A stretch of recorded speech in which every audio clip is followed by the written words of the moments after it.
মা ঘুমিয়ে গেছে নাকি? দেখে তো মনে হচ্ছে মা ঘুমিয়ে গেছে। দেখি তো হাত নাড়িয়ে মা বুঝতে পারছে কিনা। না, মা তো বুঝতে পারছে না। মা মনে হয় ঘুমিয়ে গেছে। আমার আর পড়াশোনা করা লাগবে না।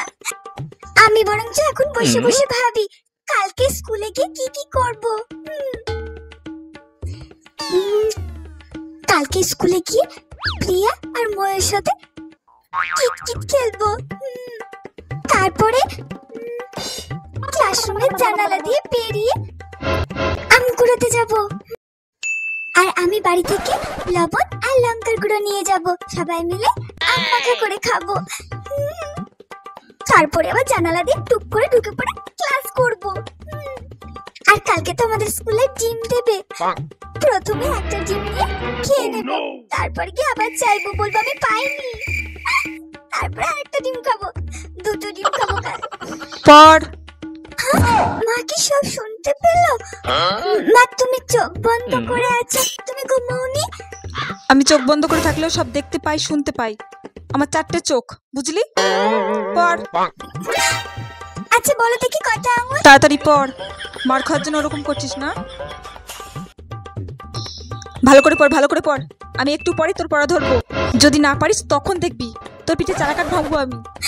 পড়ছি পড়ছি।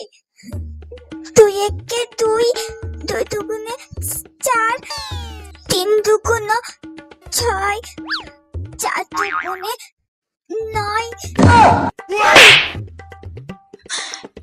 4 দুগুণে 9? হ্যাঁ, 4 দুগুণে 8।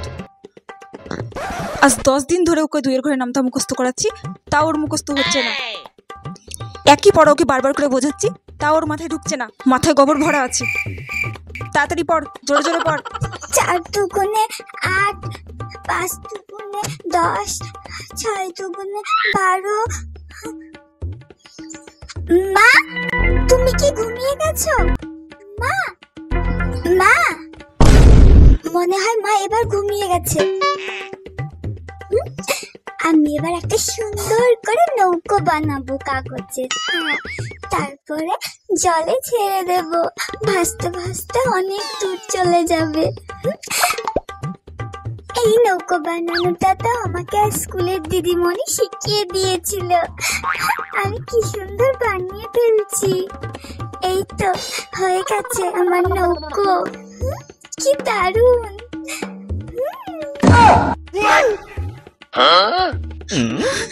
এটা পড়াশোনা?